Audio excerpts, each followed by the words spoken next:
ايه اكتر عمل فرق معاك؟ اكتر عمل فرق معايا كان المستشفى.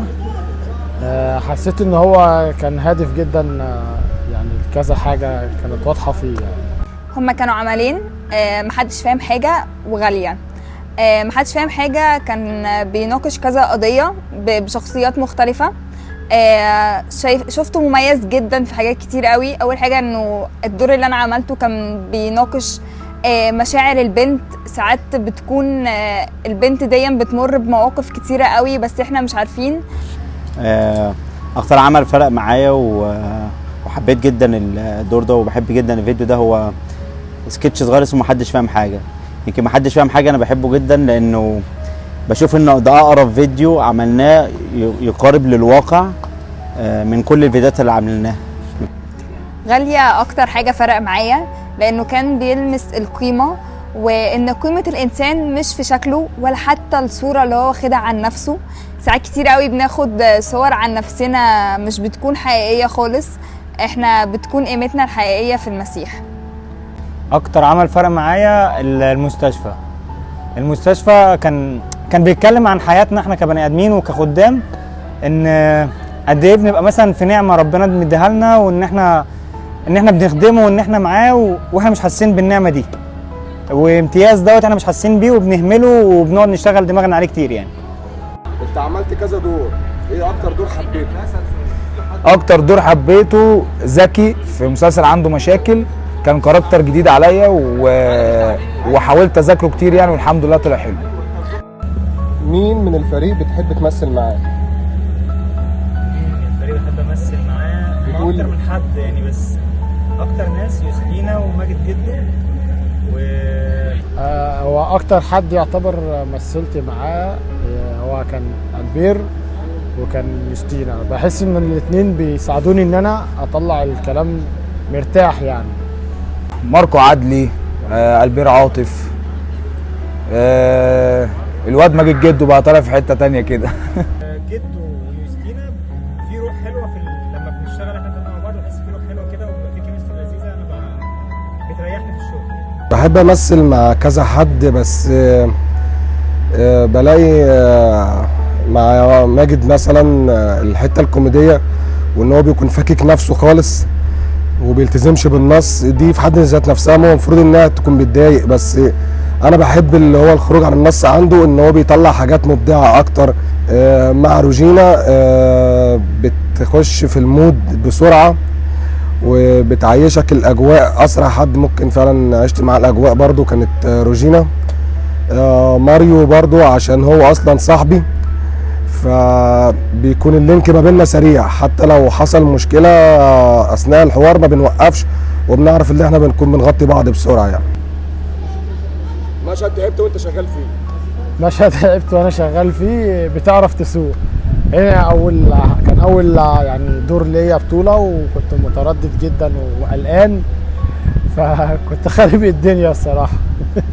كان وقتين، وقت المشهد اللي هو بتاع المطارده بتاعت ماركو، والمشهد الثاني هو مش مشهد، هو كانت مشاهد بسبب قطع النور يعني.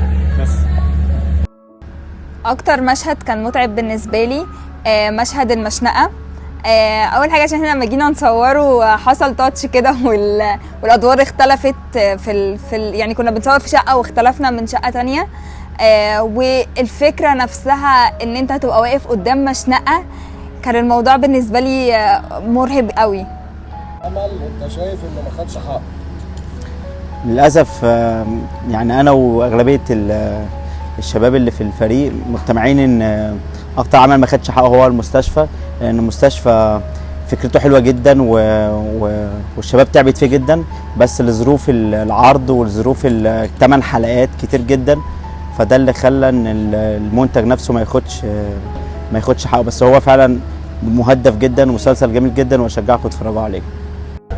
مين مثلك الاعلى من الممثلين؟ ماجد الجدواني. تحبه ليه؟ علشان شايف ان هو مفيش شخصيه معينه بيمشي عليها، اي كاركتر بيلعبه يعني. شخصيه ما عملتهاش ونفسك تعملها؟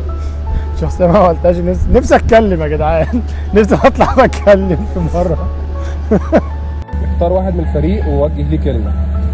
هو مش واحد بعينه او مش حد واحد، هم ثلاثه. بمناسبه غاليه اللي هي روجينا، يعني تعبت معانا جدا جدا جدا في التصوير بتاع المسلسل ده.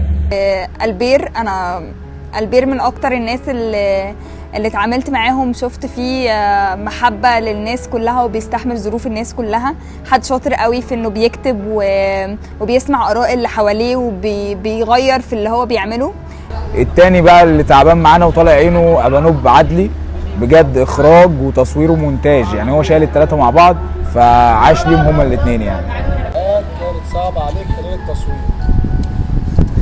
يمكن ده اصعب سؤال واصعب وقت في مسلسل غاليه. يمكن كان ليا دور صغير قوي، بس اكتر وقت كان صعب هو دوري مع ليو وروفا، وخصوصا ليونيل، ان ده طفل ومفروض انا واخده من الشارع، ف يعني لازم اخليه يعيط عشان هو خطفته من ابوه ومن امه ومن اهله.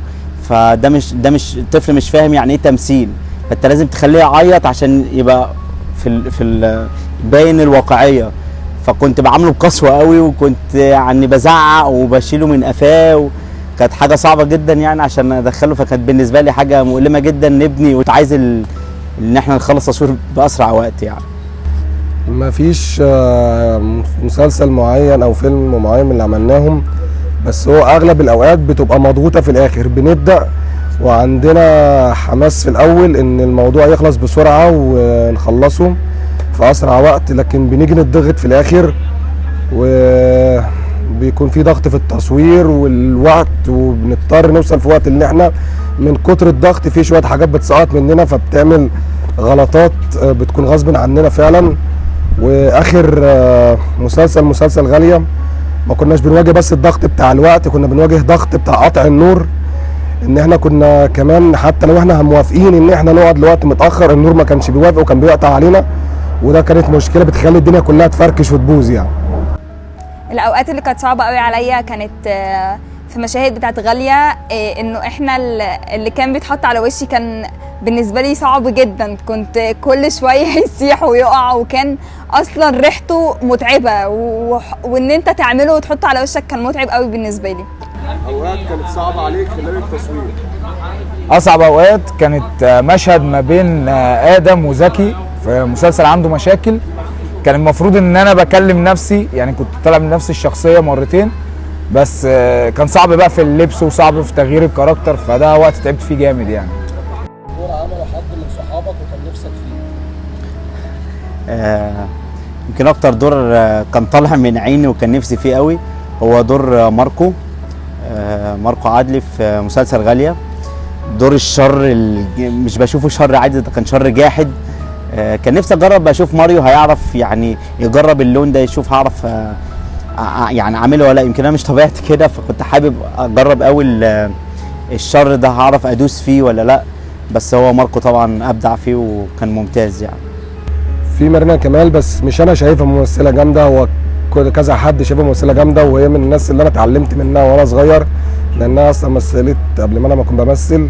يعني حابب اوجه كلمه لكلينتون.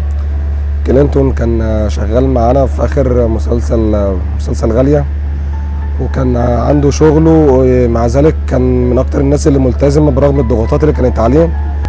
وفي كمان روجينا كان في فتره صعبه هي بتفوت عليها، بس مع ذلك هي فضلت ملتزمه لغايه اخر وقت. وكان ممكن اي حد مكانها ان هو كان ممكن يعترض وان هو ممكن ما يكملش، بس مع ذلك هي اصرت انها تكمل وتكون ملتزمه بالكلمه اللي هي اديتها لنا، واللي بدأته هي حبت تكمله.